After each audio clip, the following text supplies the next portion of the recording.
Yeah, before I begin, my name is Byron Bitanhirwe. I'm currently serving as the program manager in relation to the funding strategy, and I'll be navigating the conversation today. So, in terms of the actual process, it's going to involve 6 different sessions, with the first session being held by my esteemed colleague, Dr. Alphonsus Nebo, who's going to talk in relation to aspects of what we do as an organization in terms of the Science for Africa Foundation. And then I'll take on and 3, where once again I'll recap these elements of the being mental health initiative, as well as what we did in terms of coming to the final list of stressors that make the focus for the funding call. And then for session 4, I'll then pass the baton on to my dear Susan, who's going to talk a little bit about the tips for an eligible and timely application. Before then, I pass on to my colleague Emma, who's going to talk about a budget walkthrough. And then there'll be time to open the panel up to the attendees in terms of questions, pertinent issues that you feel that you want to discuss before we close out the session. And with that, I would like to turn the focus to Dr. Alphonsus Nebo, who's going to talk to us about boldly shaping Africa's future through science. Thank you. We are very thrilled to have you this afternoon join us for this webinar. Next slide, please. So my brief is to take you through what the Science for Africa Foundation does. We are a Pan-African not-for-profit organization that supports and strengthens science and science ecosystems to perform better. We believe that science and innovation are central to delivering sustainable development for Africa. Of all the various interventions that a number of stakeholders are doing in order that we are better off in terms of sustainable development, we have zoned in on science and innovation as having a very critical role to play in enabling Africa meet its sustainable development goals. Our mission is to catalyze and strengthen science and innovation so that Africa can better respond to its sustainable development challenges and positively impact life on the continent. Our vision is to be the leader in strengthening African science for a better future in a global world. In terms of our values, we have identified respect, excellence, diversity, equity and inclusion, and accountability as being very, very important as we try to live up to our vision and to meet our mission. We believe that our vision and mission, combined with these values that we have identified, will be very, very crucial in enabling Africa move from science to impact. Next slide. In terms of our strategic response to Africa's priorities, we have carefully identified some key areas that within the research ecosystem that we want to focus our activities on. This involves discovery sciences, translational sciences, and implementation sciences. Of all the various areas that we could potentially be involved, we believe that these are very, very critical in terms of enabling the continent to live up to its sustainable development goals. We have also identified health, climate and environment, and agriculture as the thematic areas where we have to focus our research and funding activities in order to meet the sustainable development goals that we have set out for ourselves. Next slide, please. Our business model can be described in 4 simple words: prioritize, design, fund, and oversight. We are aware that there are a lot of challenges and gaps on the continent. And in order for us to achieve impact, we need to be able to identify which areas are very important that we could focus our energies on.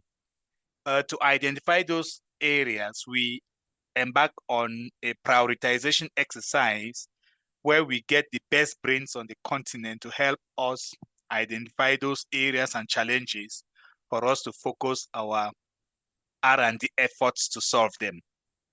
After doing that, we then concern ourselves with designing programs that would address those gaps and challenges. So we are concerned under the second letter, design, with what models or structures or programs or systems or policies can be implemented for optimum delivery to reach impact. The next area of our work has to do with funding. So I've already talked about prioritization, designing programs, and then funding the programs. So here we're concerned about how much money is enough to make impactful R&D change on the continent. So we use thought leadership to engage with the African political leadership and international global funding partners and global developmental partners to be able to mobilize resources that are able to enable us fund the initiatives that we have designed. But then the 3 areas are the ones that are important, easy to attain, but the one that keeps us going every day is how we maintain oversight and accountability for the programs that we fund and implement on the continent. So we are concerned with the matrices that we have to apply for assurance and accountability from and to our grantees and funders and partners in order to build trust that the funding that we receive from funding partners and African governments is used for what we applied for the funds to implement. So we value excellence, we value accountability as some of the critical elements of our oversight when we implement programs. So in a nutshell, this is what the SFA Foundation is all about. So this is the SFA Foundation's promise to the African research ecosystem. Thank you very much. Thank you for that, Alphonsus. Once again, I always appreciate hearing you speak very, very concisely and very clearly about the focus of what the SFA does, and to really put into context why it's so important for us to serve as this unique organization that really is trying to tackle key issues on the continent. So with that in mind, I will just be talking through some aspects related to the Being Mental Health Initiative. So I just want to reemphasize that some of this information I already shared in the first webinar, which is actually available on the website. So it's just going to be like a brief walkthrough. So just really starting off with some brief aspects in terms of the significance of youth mental health. We appreciate, as I guess as any person who's encountered youth or is still young enough to consider themselves young, it really represents a period of life associated with a variety of stresses that can impact each of our mental health. So this can academic stress, family conflict, things that really do affect the way that we navigate our daily lives. I think another important aspect that we do need to appreciate is it's been estimated around 50% of mental substance abuse disorders do emerge around the age of 14, with this percentage rising up to the level of 75% by the age of 24, with disorders often accounting for the majority of the cause of disability. So we're thinking about conditions such as anxiety and depression. But from a more significant aspect, it really is this element of what's been suggested that there is this access or a lack of access to appropriate uh, mental health care amongst young people in low middle income countries, which nicely like brings me on to the focus of or the significance of the focus of the Being Mental Health Initiative. So so the Being Mental Health Initiative really places emphasis on really trying to identify strategies for us to better focus on dealing with youth mental health, specifically amongst individuals aged 10 to 24 in low middle income countries. So this is an initiative that is currently hosted by Grand Challenges Canada in partnership with organizations from different parts of the world.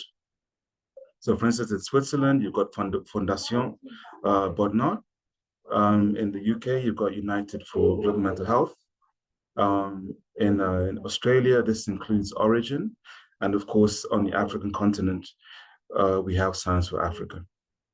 So when we think about the significance of the Being Initiative, there really is a strong focus in terms of really trying to build a thriving and sustainable environment, where there really is this emphasis of really being more focused on dealing with aspects related to mental well-being, and doing this through active collaboration with youth, with the voices that captured, so as to drive these elements of innovative youth-focused approaches that will hopefully feed into better treatment for youth mental health. In terms of the focus of the actual funding call, um, uh, I'm hoping that you understood that the Being Initiative really pays attention to low middle income countries. So in this regard, there are like 13 specific focal countries that form the actual focus of the funding call. So in Asia, we have 4 countries ranging from India, Indonesia, Pakistan, and Vietnam. In Europe, that's Romania. In Africa, that includes Senegal, Egypt, Morocco, Ghana, Tanzania, and Sierra Leone. While as in Latin America, we have Colombia and Ecuador. So I think one of the beautiful things about this unique funding call is this emphasis on trying to provide a cross-national call, where trying to develop, different expertise, from different parts of the world, really to focus on really trying to understand key knowledge gaps related to what particular stressors might be of import in relation to youth mental health. So really using that collective intelligence to try help, develop some kind of, hopefully some innovations at some point. But for now, really just trying to understand, what might be the causal mechanisms that might be driving these aspects related to mental health problems that were observed in relation to stress. So with that in mind, I just really want to turn our focus to this element of the stresses that were identified in relation to the funding call. But I'm going to provide a bit of context. And once again, I just want to turn your attention to the previous webinar where we had some nice YouTube clips that talk a little bit about, for instance, the relational well-being framework, which is a holistic approach that focuses on the processes and drivers that create well-being. And it's often been embraced by organizations such as Fondation Bodnar and Grand Challenges Canada, where, of course, they're close partners, and really feeds that premise in terms of, really what specific elements are driving aspects of well-being. So in this regard, when we think about the relational well-being, it typically encapsulates 3 key drivers or domains. So these include the personal aspect. So this is in terms of one's personality and personal history. There's the societal component, which is really more related to aspects concerned with social norms, economy, and culture. And there's also the environmental component, which looks at the built environment, climate, and so ecological sustainability. So I think one of the great things that maybe I overlooked over here is when we think about the being component, I think I touched on the aspect that we really are trying to capture the young person's voice. So the good thing about the relation being well-being framework, it really urges that element of youth input, which is extremely, extremely important as we think about how one goes about developing the funding call, and of course thinking about stakeholder connections. And yeah, in terms of the personal, societal, environmental components, yeah, they are interconnected and really driving home that element of, what is it that one stressor does that can really drive a series of events in a person's life. So yeah, this is a last slide in terms of this aspect of the stresses that we identified in relation to the funding call. So this was done through three independent exercises. The first exercise really involved me reading through 13 landscape reports that were developed by experts from the 13 focal countries. So, as I said, from Latin America through to Asia and Africa, really trying to understand what was captured in those different reports in terms of youth mental health and in terms of stresses.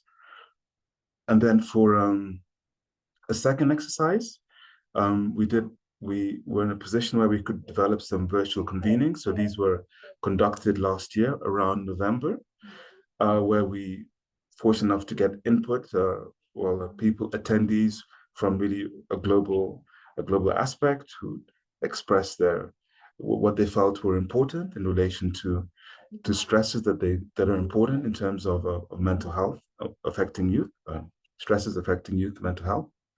And then for the last, probably the most important exercise was us being able to hold a physical convening, as Dr. Neba pointed out. This is a really important aspect in terms of being able to collect important information. So we managed to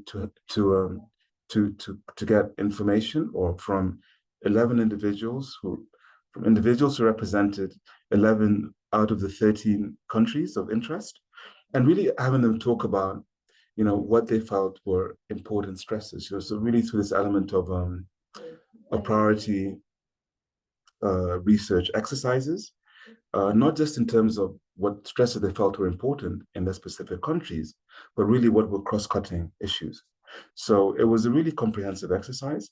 So really based on those three exercises, we came up with a list of 9 stresses. So at the personal level, this ranges from elements related to educational expectations, substance abuse and digital addictions, poverty and childhood trauma. At the societal level, we have stigma, violence, and conflicts, then bullying and cyberbullying. While as at the environmental component, this is more in terms of media, social media, but also in terms of climate change.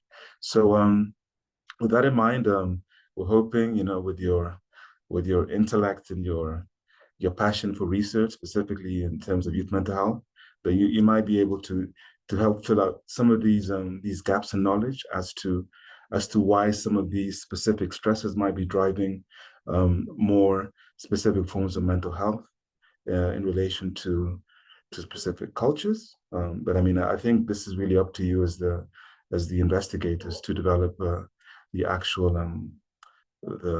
application and take things from there.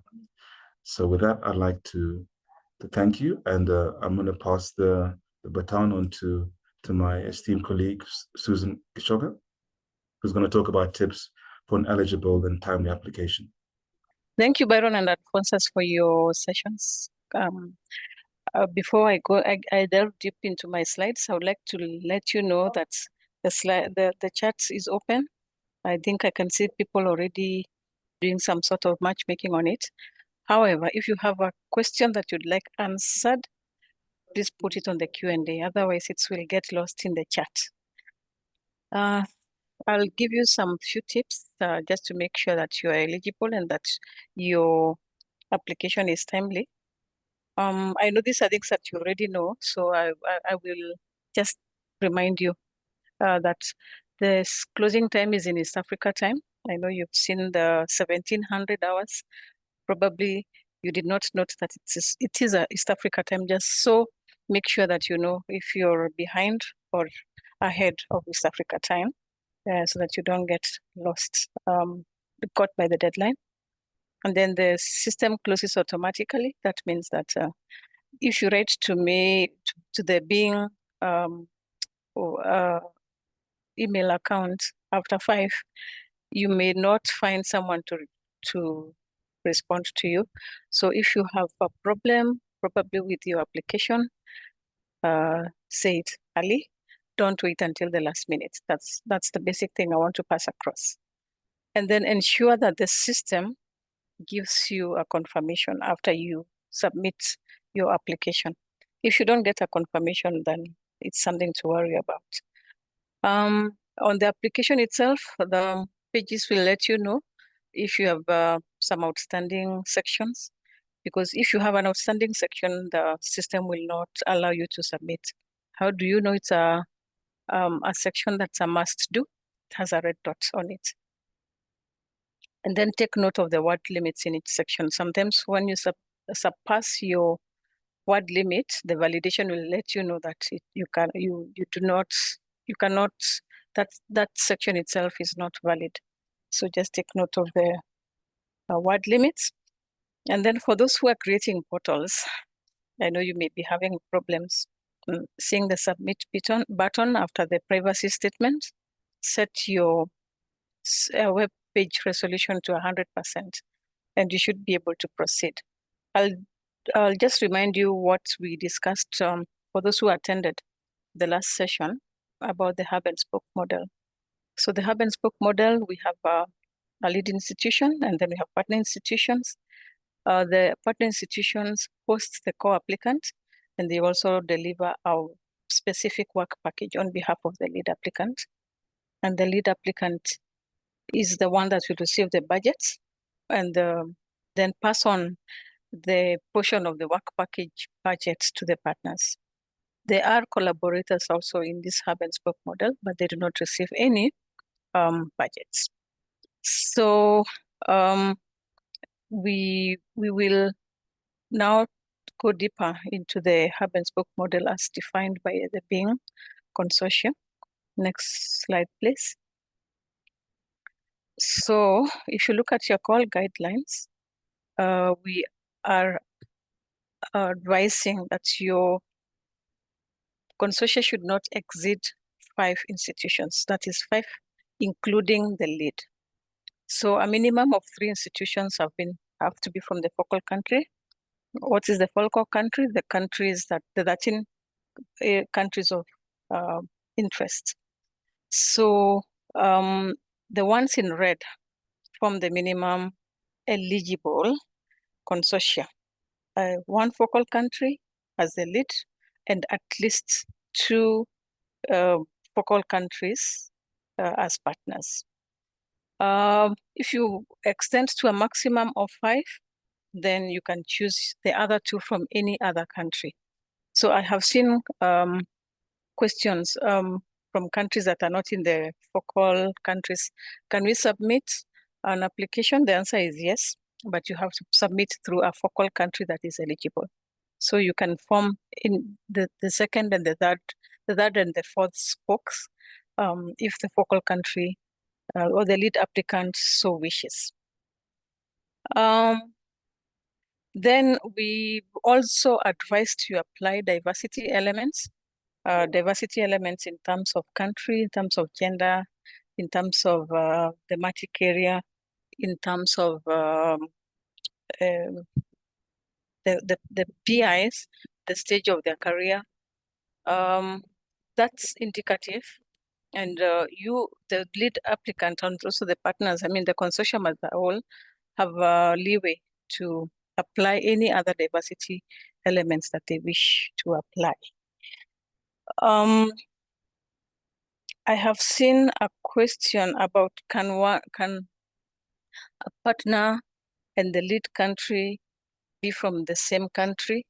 If the work package so dictates, that is possible. So we are not asking you to spread to all countries if it does not make sense to you. If it makes sense to have at least 1 partner with in the same country as the focal or the hub, then that is possible as long as it fits into your research agenda.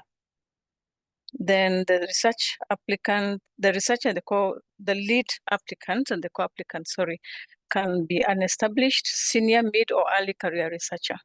We will be looking at the CV, yes, but and if it fits the work, then we are not asking for established researchers or early career researchers. We are looking across the spectrum and judging each application on merit. I looked at some frequently asked questions. Is it possible to be a co-applicant in more than one application? The answer is yes. You can you can be a co-applicant in more than one application. However, there's a cap for the lead applicant. The lead applicant can only be an applicant in one application, but they can be a co-applicant in any other. So that means if Susan is a lead applicant and I've submitted an application, I cannot be a lead applicant in any other, even if I have several. You have to choose the one that best suits you. Then can we make a consortium now, apply, and then later, probably if we're called to full selection, can we change our partners? The answer is be careful. Take care when you're forming your consortia right now, because it might be hard to change given that the review will be done on the consortium that you are putting in right now. So take time to form the consortium so that you do not have need to change. So I will request again that if you have any questions, please put them on the Q&A. Don't put them in the chat, because the chat has got a lot of, I don't want to call it volume of traffic, but it does. So please put your questions on the Q&A and they will be answered in the Q&A session. Thank you. I think the next presenter is my colleague, Emma, and she'll be walking you through the budgets guidelines. Thank you. Thank you, Susan, and thank you all for attending the webinar. I would like to take you through the budgeting element of the application. As per the guidelines provided by Byron and Susan, you understand that you will submit a budget for the lead and the partner institutions. The budget is for $2.4 million over a period of 3.5 years, which is 42 months. As you prepare the budget, would like to ask that as you consider the work packages to the institutions and the activities that you will need to be able to achieve the outputs that you're proposing, please consider and cost this activity so that you have a full budget. I ask this because of the limit of the budget amount, and also so that when we come to the full application, should you proceed, it will be easier for you to put that into the detailed application. Please remember also that in the space provided for the narrative, please remember to put in the details of the costs that you are considering. So if you're putting travel, put in the number of units, the cost per unit, things like the full-time equivalent percentage for personnel costs and other considerations, just to make sure that you describe the budget very adequately. I'd like to take you through the cost categories. You will find this in the budget guidelines on the website. They will guide you through to consider what to charge to the budget. We have personnel. These costs are for staff who are employed by the institutions who directly support the program. As you think through the application and you consider your personnel needs, this is the place where you put in the personnel who are directly supporting the program. Consider the full-time equivalent, the level of effort that they need to be, and then indicate this also in consideration and including the benefits and the fringe benefits that are offered by your institutions. Please take note of the guidelines on the low and middle income countries and the high income countries. These are all accepted so long as you can show that they are direct costs. We have also materials and consumables. This is for any consumable items that you believe you will need as part of the implementation. Any glassware, chemicals, any of these things that would be considered materials and consumables. So they would essentially be short-term items that you need. Equipment and capital assets refer to longer life items, more than 1 year, that cost, or items that would cost more than $3,000 that you will need as part of your implementation. Please consider all the costs for this. If you are buying something and you need to consider the installation costs, the insurance costs, please remember to include all the costs and consider all those costs. We have travel and conferences and workshops. As you're costing this, I would ask that you consider all the elements that you need, visas, depending on location of where you intend to have these activities done. The one thing I would like to emphasize on this bit is if you have costs that relate to a fellow, that would typically be what a fellow needs to complete their fellowship, then those are fellowship costs rather than travel costs. So costs like stipends, costs like research costs, or any other accommodation costs, those would not typically be travel, but they'll be fellowship costs if they relate to the fellows completing their fellowship. And that, I think, explains the fellowship costs line, which relate to the costs that are required for fellows. As you're assessing your work package and you deem it necessary to have externally contracted services, please put that in and indicate as per your organizational policies and procedures. Please make sure that the costs are reasonable and are appropriate as per what you require. The communication, monitoring, and evaluation costs and monitoring and evaluation costs relate to the direct communication needs and the M&E needs for the grant. Please read the guidance on these two elements and make sure to cost them appropriately.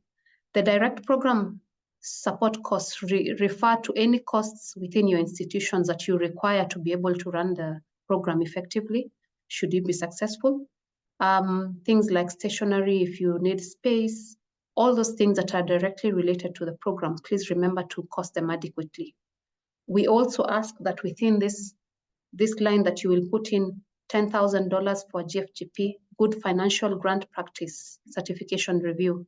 This is a standard, an international standard that is used by the SFA Foundation to ensure that institutions funded by the SFA Foundation develop their capacity to financially and operationally manage grants of this size and also of larger capacity. So it will be part of our improvement of capacity within the institutions selected so that you're able to implement grants more effectively. Indirect costs, this will now be any other costs that would be incurred centrally that cannot be separated or identified as part of the program costs. We have limited this to 10% of the direct costs. The direct costs being all the costs from personnel all the way to point I, which is the direct office support costs. Please take note of this percentage.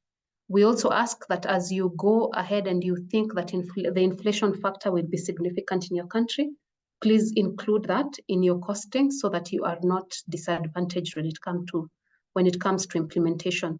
Make sure that the inflation rate is supported as per your country requirements, depending on the budget for which institutions you're applying for. Thank you very much. Back to Byron. So thank you for that fantastic presentation, Emma. So one thing that I forgot to mention, can you hear me? I hope you can hear me. Is basically when we talked about the actual planning period of the actual application, it's from 3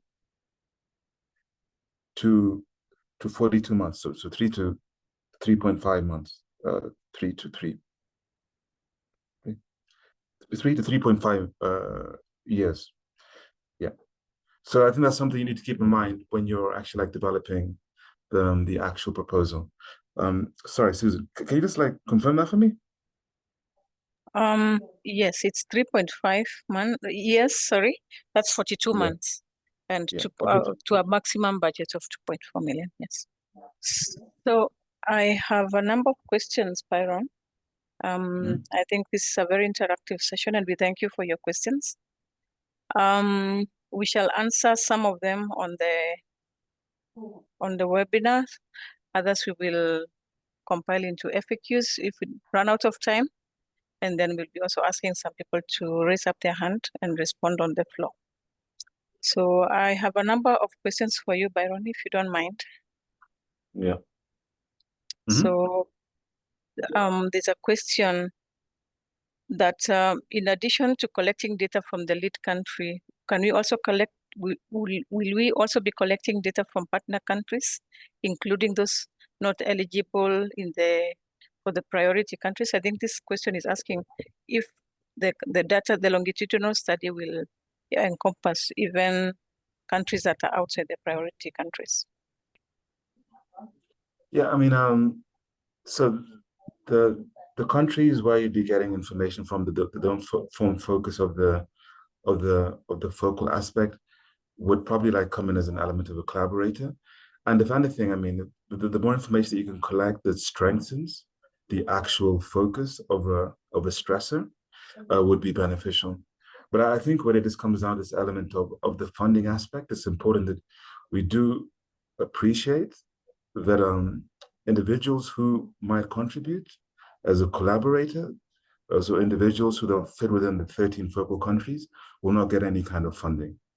So, I mean, of course, it's great to have like a broader aspect of more information that to strengthen the, the robustness of your findings. But if it's in terms of getting any element of extra money, I don't think that's going to be possible. Oh, okay. And then what is the age limit of the youth that can be engaged through this call? Yeah, that's a very good question, by the way, because the concept of youth is very different depending on what part of the world you come from. So I know, like in Africa, it's up to 35, according to the youth charter. I think it's 35. But I think this is something that needs to be like clearly encapsulated in the research proposal, and it needs to be clear to us why you're using that specific that age bracket. Typically, I think the UN charter says I think it's between 10 and 24. So if you want to play on the safe side, 10 to 24. But I mean, if you can explain to us why you want to maybe to focus on an age bracket up to 35. If you focus, for instance, if you're in a country in Africa, I don't see why that should be a problem. Then Emma, I have a question for you. Does this project accept infrastructure like construction or rehabilitation of buildings? We had not foreseen a situation where the program for the period that it is being proposed for would have such considerable capital expenditure. We have not restricted that, but I think that will be considered within the review, and the necessity of it will be assessed by the reviewers as well. Thank you. Thank you very much. So I will go through a number of questions pertaining to the consortia. And just to put Kimberly Anderson on standby after I finish, probably you could unmute your mic and ask your question. And Richard Bosso, I also see your raised hand. I'll come back to you in a minute. So received questions about eligibility of the consortia. Can the main applicant and one co-applicant be from the same university? From the same country, yes, but from the same university, no. That's because the money that's going to be coming, if you're successful for the project, will come to the lead applicant. So if the co-applicant is part of the lead institution, then you can combine all the work package for the lead institution into one and cost it from there. But have co-applicants from other institutions based in other countries. Then can the lead partner and collaborating institutions all be based in the same country? Or is it required that these institutions be based in different countries? The recommendation is that the diversity element is very key. Looking at it technically, I'm not sure how it would be a complete hub and spoke if you are all based in one country, although you can be. But in terms of the advice or the recommendation for the nature of the hub and spoke model, the consortium, we are asking that you try as much as possible to spread it geographically. And that's because you'll benefit more from working together in different contexts and different elements of the same research agenda. And if you propose them to be in all in one country, and you are very sure that that is the only way you can succeed, please justify it in the application, and the reviewers will take that into consideration as they are reviewing your application. Can a global level organization submit several applications under their country level branches? As I said before, the lead applicant needs to be only one.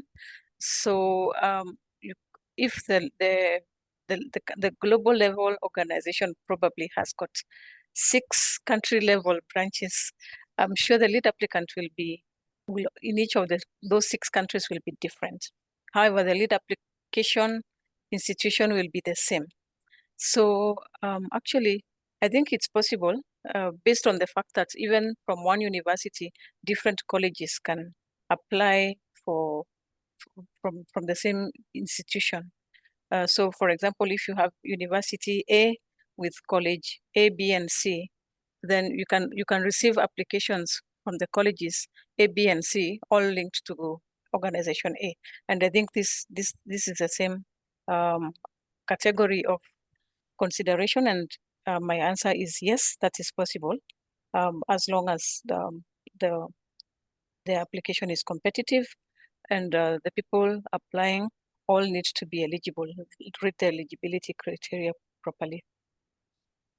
And then the consortium has to include at least 3 focal countries or institutions from focal countries. The answer is yes, and that is stated in the call guidelines. What is the maximum number of partner or institutions or PIs? I think that was covered in the session. It's a maximum of 5. 3 institutions or PIs from the focal countries, and up to a maximum of 5, and 2 from the other countries that are not priority. So let me come back to the hands. Kimberly Anderson, would you like to answer your question in live? Hi, thanks for the opportunity to ask this live, and thanks for the information. This webinar is really helpful in planning. I was wondering specifically about the stressors and the advice to focus broadly on one of the stressors listed, and that proposals covering the stressors will be we have to prioritize or assess which one we deem to be most promising. Is it that we cannot then explore the interlinkages between the stressors, or we should really just focus on one, or can we look to explore how they are interlinked? So Kimberly, thanks for that fantastic question. So in essence, we have those 3 distinct levels of stresses: the personal, societal, and environmental. And yeah, I mean, I think it really depends on how best you go about trying to understand if you are focusing on one personal stressor. Is this something that you'd want to develop in terms of across national elements, or maybe when you're thinking about that aspect of how different stresses might be interacting? I mean, what kind of causal mechanisms do you think are in place in terms of giving us? Because ultimately, we're trying to understand how these specific stresses really do impact elements of youth mental health. So really, this element of a gap in knowledge in terms of mechanisms is key. So it's a matter of focusing on one, but if you can tie them together, poverty, stigma, social media, why not? It just needs to make a tantalizing story to the actual reviewer. Thanks very much. Does that make sense? Yeah, perfect. Thanks. Thank you both. Richard Bosso and then Meme, in that order, and then we'll go back to reading. Short questions so that we can also have concise responses. Thank you. Yeah, good afternoon, and thank you for having me in this webinar. So, I come from a country called Kenya. So I'm a health economist and passionate about mental health. When going through, I was not sure whether Kenya is among the countries where the research needed to be carried out, and I needed clarification on that. Thank you. All right. So, Mehmet, I'm not sure if you've accessed the call guidelines. We have the 13 countries of priority, but we have also advised that the 13 countries of priority, because they are the ones that are going to be the lead applicants, can collaborate with partners, can work with partners from other countries, including Kenya. So in essence, the answer is that Kenya is included, but as a partner. They can only, the institutions from Kenya can only participate as partners, and the individuals from Kenya can only participate as co-applicants. I hope that makes sense. And that does not only apply to Kenya, it also applies to any other country that is outside the 13 countries of focus. Thank you. Okay. Makes sense. All right. Bosso, if you're unable to unmute, we can now go back to reading some of the other questions. This goes to you, Byron. Dr. Luvande would like to know if the project can include subjects like depression, psychosis, or anxiety. And yes, please answer that for now. You know, that is a fantastic question. I think, as I said, I would be in a position to tell you exactly how people are going to, how the specialists are going to examine the applications. But if that's an outcome of the stressor, I guess that might make sense. I wouldn't say that you're going to be focused on individuals who have stress, depression, or psychosis as an actual as a baseline. You know, you'd want to see whether, you know, that element of the stressor, whichever one you focus on, might be driving that element of the final mental health outcome. So the least we can think about ways to, you know, what really are the causes of that stressor that drives the element of the psychopathology, if that makes sense. But my understanding is we're looking for the mechanism. So I mean, I really wouldn't be looking at psychopathology as the baseline. I'd be looking at it as an outcome. Thank you. Does that make sense? I hope it does to Dr. Luvande. I hope so. Yes, but if not, Dr. Luvande, you can type up follow-up. Yeah. Goes to this one now goes to Emma. Emma, is there a limit to the number of personnel one can cost in the budget? No, we don't have a limit of the number of personnel outrightly. However, we advise that you consider the percentage of personnel against other costs as per your proposal, so that you just don't overload the personnel line to the disadvantage of the other lines. Thank you. Thank you, Emma. So another question is, as I read this question, I think there was a question from, okay, you've put down your hand. Yuen Dao, I'll give you a chance to go live.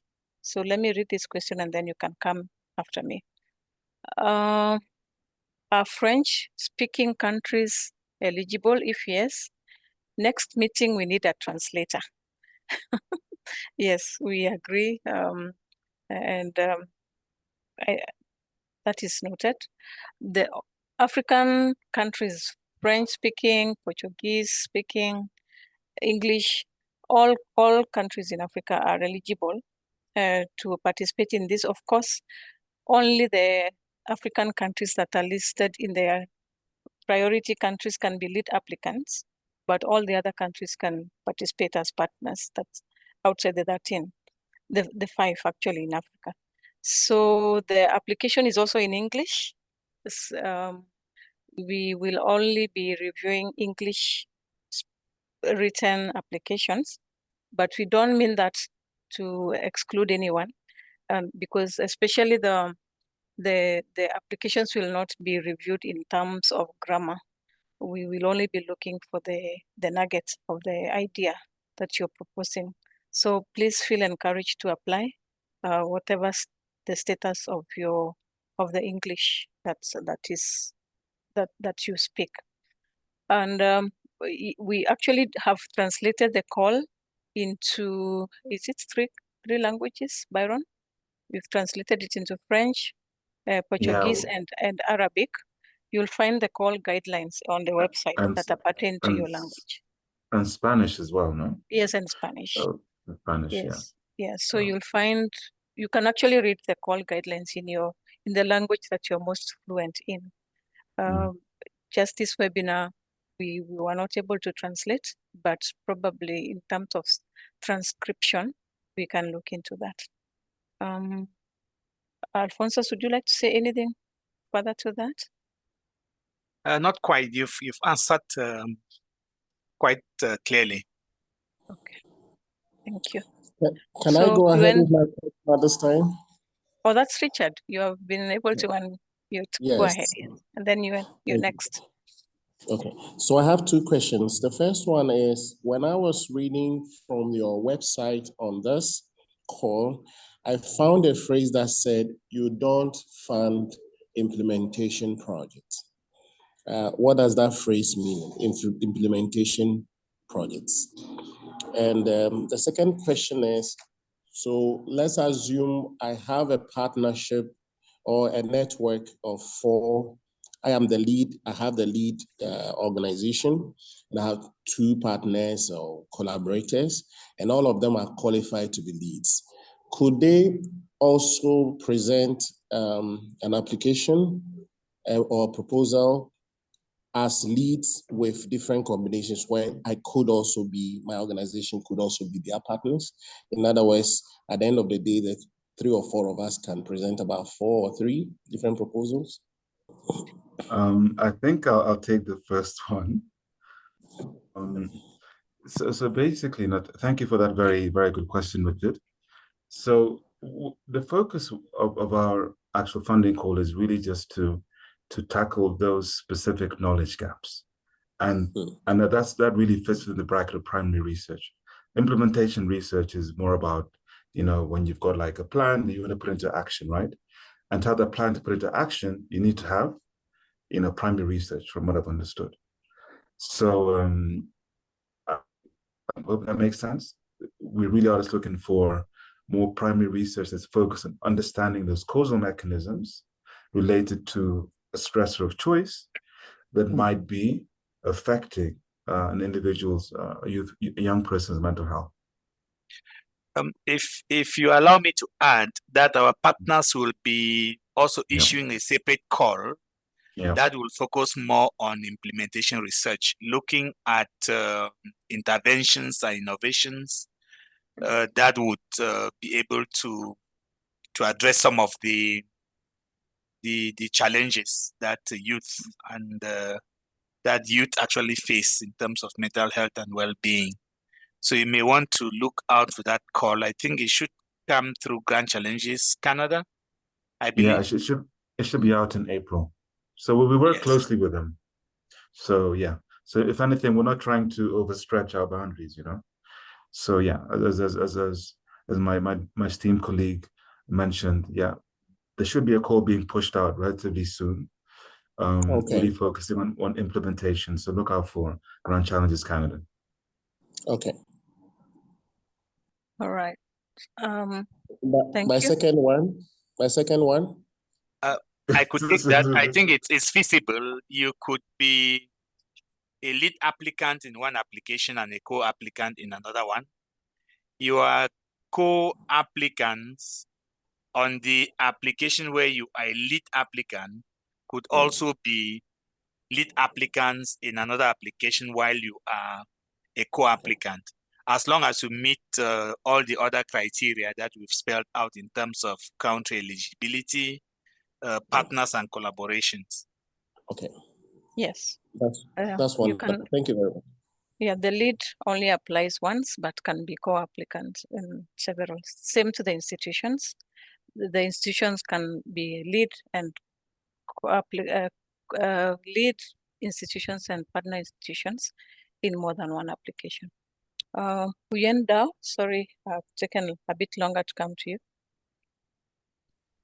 Hi, I just want to ask about the funding. So that's more than 2 million. It's just for one partner institution or for the whole consortium, or it's just for the whole country, that including 4 or 5 institutions. Byron, would you be able to answer that?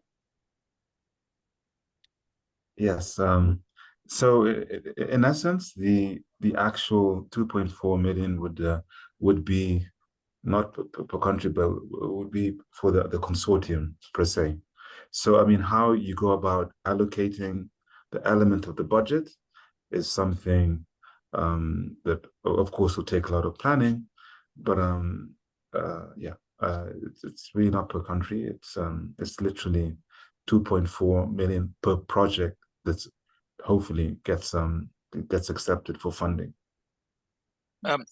Maybe just to add to that, the thinking around the network model is that as a consortium, you will have work packages allocated to each member of the consortium, and each work package should be carefully budgeted for, so that when you are successful, you already know that this partner will require this amount to deliver that work package that has been allocated for that project. So that's an additional piece of information that we can add. Yeah, and the 2.4, for emphasis, the $2.4 million is for a single network that will be funded, or consortium that will be funded, that consists of a maximum of 5 institutions. With up to 3.5, 42 months. Yeah, 42 months. 42 months, yeah. Yeah. Thank you so much. So I've seen a question about how many consortia per country. There's no cap to the consortia per country. The permutations are dependent on the research that you are doing and the applications that you're making. Does PhD also mean studentship? The answer is yes. So Emma, what, if any, are the budget restrictions for high-income countries who are partners? That is 1. And then 2, what if the research exits 3.5 years? Can answer those 2, please? Yes, I'll start with the second. We will fund costs up to the 3.5 years. We ask that as you consider your proposal, that you also consider the time limitations therein, because we can only, the eligible costs will be defined also by the time period of the 3.5 years, the 42 months. High income countries would be countries out of what Susan has described and which are not in the low middle income countries. We limit that to 10% of the consortium budget. Would like to ask that if you're considering them as a partner, as a budget receiving partner institution, please limit them to 10% of the full budget. Thank you. Thank you so much, Emma. I don't know if it's you or Byron who can answer this. Can you clarify if the 42 months include preparatory activities and post-research activities? I could take that. Thank you.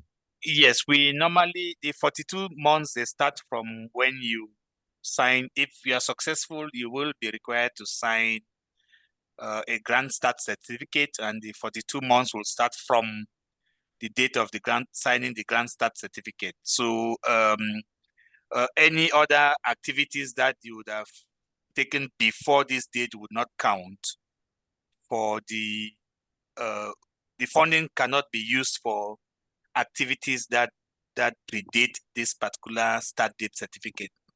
Yeah, and then sometimes we also have a no cost extension provided for by our grant terms and conditions or grant policies. So the time allocated for the program, it's fixed, but depending on different conditions, there might be an extra period that will not be costed for. Yes, thank you very much, Alphonsus. Byron, would all Yeah. applicants need to be researchers? That's actually a very, very good question. Because I think it depends on what you mean by what a researcher is. Of course, when we're looking at the quality of the application, well, not personally, I think would give more strength to applications where there's a robust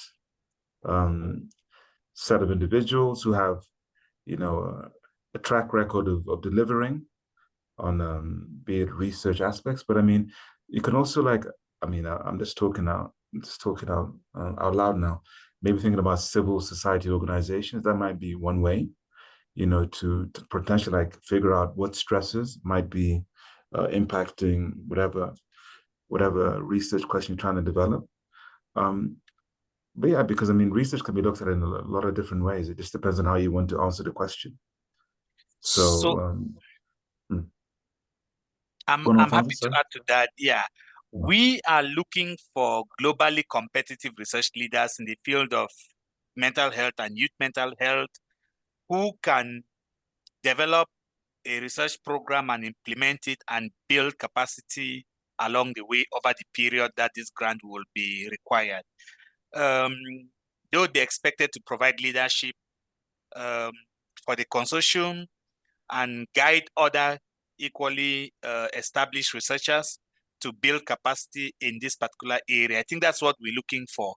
But in the process, we recognize that there might be other individuals who could come into play or be part of the program that actually bring in maybe some other type of capacity or expertise that maybe will not generally be found within the network that has been formed. But I think the key thing is that we're looking for globally competitive research leaders, well-established research leaders to come forward to help in delivering this program. I hope that helps. Okay. Seham, I've seen your hand. I will come to you in a minute. So the other thing is that on page 9 of the call guidelines, it may be page 9 on the other languages. This is on the English one. The institutions that can apply include universities, research institutions, community-based organizations, and for-profit institutions. I'm asking because I can also see questions asking what type of institution can apply. And that's, I've seen a question, Byron, can a think tank apply? Is it part of the ones that I've mentioned, or can it be a different set? Do conduct research. So I think that fit the bracket. Yeah, it fits in the research institutions, probably. Institutions, for Yeah. sure, but I don't think there would be a co-applicant, would they? It would be the kind of institutions that could be part of the lead institutions. On C, page 9 of the call guidelines. But yes. Yeah. Okay. Yeah, exactly. Yes, right. Okay. Emma, is there a specific percentage of the budget that should go to the lead? No, we have not defined that for this call. Please consider your work packages as you're assigning the budget to each institution. Thanks. Seham, can unmute and ask your question. Hi, hello. Thank you for the opportunity to ask my question. Just back to what Mr. Neba just said, we're looking for globally competitive mental health leaders, but at the same time, in the application call, it actually stated that early career researchers may also apply. And I was very confused because I'm an epidemiologist who's an early career researcher myself. I'm very keen on this project, but I don't necessarily consider myself to be a globally competitive mental health leader. So would you please let us know if that could impact the eligibility or not? Thank you. No, it doesn't impact the eligibility. What you could do is try to identify a strong network. You could be part of that network, and then you have maybe a well-established research leader that could take the lead. At the end of the day, it will boil down on the expertise, the capability, the research environment where you're coming from to be able to lead. And then as an early career researcher, you can fit in as a co-applicant or a collaborator on the program and still benefit from the program. But I think my understanding was the lead applicant may be one of those, could be either. And this is what was, of course, in the network of collaborators, people could be different. Like some would be established researchers, others would be, but as an early career researcher interested in longitudinal and leading longitudinal studies, I find this to be attractive. And my collaborators would be more of the established, investigators in the team who would support my mission if successful. But then if the lead applicant has to be an established researcher, this is not what we got from the application call. And that's what I would like to clarify. Thank you. Susan, maybe I've not explained properly. Maybe it's just step in. All right. Clarify. So, yeah, thanks.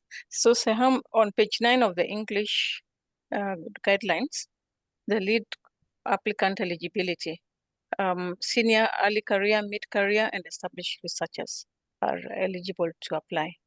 So the global competitive research that Dr. Neba was talking about is that whatever the stage in your career, the application that we would be looking at to be successful would be written and conducted and implemented in a way that is globally competitive. So it is the sense that your research agenda can be applied when the standards are applied, can be deemed to be globally competitive in the sense that it is the quality and the essence of the research is top notch. But in terms of eligibility, you are actually eligible. Okay, thank you. That's super clear. Thank you so much. All right. So Anna Redondo, you're saying since you're focusing on Africa, will applications including African countries be more valuable for this call? I'll pass it on to you, Dr. Neba. The whole idea is this is a highly competitive process, and as long as the applications are coming from within the countries that have been specified, the 13 countries, together with some partners, the mix that we've described, and they're competitive, that would be the way to go. So we will not say because an application is coming from Africa, it's going to be more important. No. So I think, and maybe to elaborate a bit, the SFA Foundation does not make decisions on who gets funded. We have independent decision committees and independent peer reviewers who review. So there's an entire process and make recommendations. So put your best foot forward in terms of the partners that you choose or the network that you form and the ideas that you put forward, so that it would be judged on that competitive basis. Yes, and to conclude, the reason why we adopted the hub and spoke model was to give an opportunity to a broad category of institutions to be able to come together and compete and be able to implement the program, as opposed to maybe having just a single institution to apply to implement the program. So we're giving an opportunity for institutions across all these countries that may not be top-notch institutions. I hope there's no offense. I think we all agree that there are some institutions that are well established and very strong as far as research is concerned. And that's why we have some ratings that you have, like top 1,000 in the world or top 100 in Africa. I think there's a whole lot that goes into being able to identify what well-established and well-resourced universities with the expertise to implement large programs. I think we all have a good understanding of that. So the best approach would be to put your best foot forward in terms of the network that you form, the researchers that you bring on board, and the area that you are proposing to conduct their work on. Thank you so much, Dr. Neba. So Alfonso, you're asking if we also translated the call in Swahili. Unfortunately, no, because we had to take the median language, if there's a word like that, across the 3 continents. And Swahili did not make it to the cut, but probably next time. Adetutu, I've seen your hand. You will come in a minute. I can see you've already unmuted. So I wanted to ask Byron. Byron, there are a number of questions here about matchmaking. You will answer those after Adetutu asks his questions, and I think then we will close the webinar based on the approaching deadline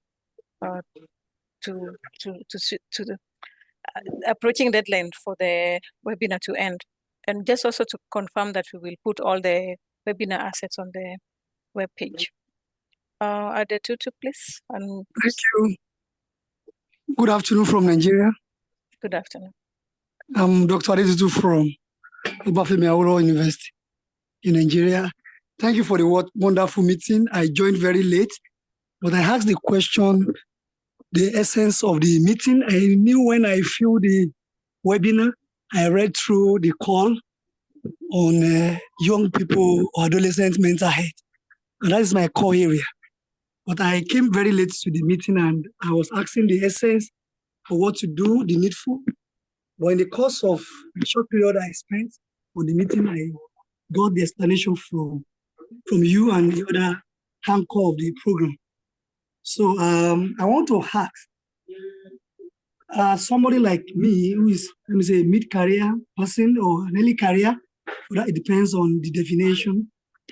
What should I do in joining a consortium or forming a group to build capacity of to apply for the call?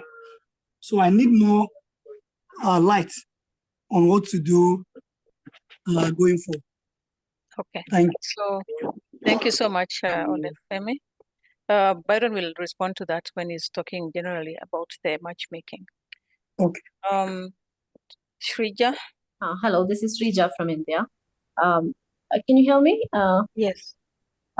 So I have just few questions, like what are the priority areas, and is it required for inter-institution collaboration, or a few researchers from a single university can apply for this? And I know that the area that you that covers India as well, that where we can apply it from India as well as the the countries which are eligible. But things like the priority areas, and also is this a kind of inter-university collaboration is required? Thank you, Shrija. Our website, the webpage on the Being Call has got a number of resources that you can look at. But the straight answer is that a single country or single institution application is not eligible. I think that should be on Okay. page 2 or 3 of the English call guideline. So please have a look at the guideline, and then you can write to us if you have any further questions, so that we can just spend the next few minutes talking about the matchmaking. And also, Byron, I've seen a question here asking, does SFA have a definition of the stressors we can reference? So you can answer those two and then also wrap up. Thank you so much. Yeah, so maybe I'll start off with sorry, can you hear me? So in terms of the definition, like of each individual stressor, I mean, what we did do was actually, if you've seen the actual presentation, which should be accessible pretty soon, we've grouped specific stresses, based on whether they're personal, societal, and environmental. So let me see. Because if you look at are you looking for like a specific definition of each specific stressor? Because then that gets a bit complicated.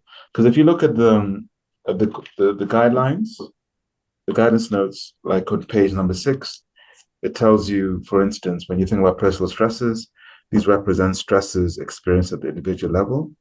So you can imagine a person, unfortunately, is being exposed to childhood trauma. That's going to affect them at a different level. But of course, it depends on the kind of childhood trauma you're talking about. And that makes things even more complicated. So in a sense, we've tried to at least provide an element of context in terms of how we went about defining how we cataloged each of the 9 stresses. I hope that answered your question. I mean, I could maybe find some time to find the definitions of poverty if you want, but I'll probably have to go through the World Bank. So, but yeah, it's pretty complex. I'm hoping like these 3 elements should provide some element of guidance in terms of what we're trying for you to get an understanding of, because this is also these are definitions that we worked on alongside with Grand Challenges Canada. So I think in terms of this understanding what we're looking at in terms of these 3 levels of stresses, it should be pretty standard, I'm hoping. But in terms of the question relation to the matchmaking, I'm pretty sure my dear and esteemed colleague Susan can help me a little bit over here. We've been doing a couple of efforts. So we do have a list of names of individuals from the 13 different countries who are open to actually to participate in the matchmaking process. So if people get in contact with us, maybe we can potentially think about sending out the Excel sheet. But yeah, there's also like on the website, there should be a link to an Excel sheet where people can sign up in terms of the matchmaking process, and then we add that to the actual list of individuals on the sheet. Is that what I understood correctly, Susan? Yeah. Yes, you're correct. I don't know if I should mention something else, but I think for now, maybe those are like the 2 best platforms you have for actually getting people to engage. And of course, send through your information, and as I said, we'll add this information to the actual Excel sheet and see how things go from there. Yes, maybe just to add something small is that I've seen a bit of mini matchmaking on the chat. I think people who are looking to collaborate have given their details on the chat. Probably that's another resource you can leverage for now as we head towards the deadline. So Byron, with your permission, I'll hand back to you so that you can close the webinar. we've not exhausted all the questions. We will collect them and put them in the as frequently as questions and also put them on the website. The web page on the Being Call has got a lot of resources you can use, but please make the call guideline document your friend between now and the deadline. You will not go wrong. If you have any further questions, please write to being@scienceforafrica.foundation and you'll be responded to. So please try and not to submit all your on the last day, just in case things on the system get moody on your side because of internet, on our side because of anything else. Just apply as early as possible so that you meet the deadline. All the very best, and we look forward to seeing your applications. Back to you, Byron. Okay. Really, thank you for that fantastic transition there, Susan. So I really just want to, first of all, wrap up this webinar by really thanking everyone who took the time once again to be part of this session. It's also a learning process for us, and really getting all these fantastic questions, and really getting us to think and really to make sure that we can get the best applications that you can put through. So as my colleague Susan mentioned, we will try and navigate through the questions, and we do have a Q&A section on the website which you can look through. So of course the most pertinent questions will be found there, but of course feel free to keep on contacting us through the Being email, and we'll try to get back to you in a timely fashion. So I'd also like to wrap up by really thanking Susan, Dr. Neba, as well as my colleague Emma for really being fantastic individuals in terms of providing their expertise and supporting the webinar. And yeah, with that, I'm hoping that we'll be getting through some fantastic applications, and we'll take things from there. So with that, I'd like to adjourn the meeting, and we look forward to hearing back from you.